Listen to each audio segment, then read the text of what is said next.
Welcome to the last breakfast. Please enjoy the video. You start by locking down prerequisites so optimization has a stable foundation. Check dataset splits and baseline metrics immediately because you need a measurable target.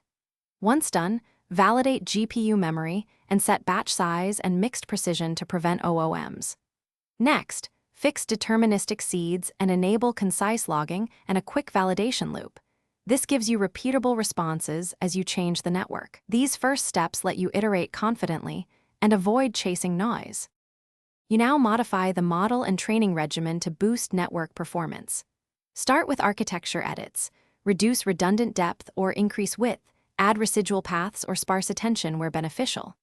Then tune the optimizer, set a warm-up, cosine or step LR schedule, weight decay, and gradient clipping.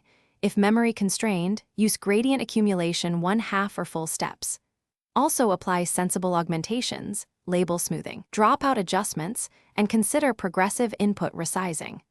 These combined changes improve You finish by executing a full training run with systematic checkpoints and validation sweeps, so you can select the best checkpoint or ensemble.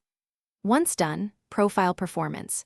Check I/O, data loader parallelism, and kernel launch overhead, then optimize caching and prefetching to sustain throughput.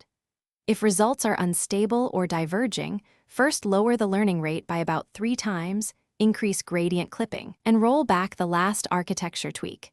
This targeted troubleshooting quickly recovers a state.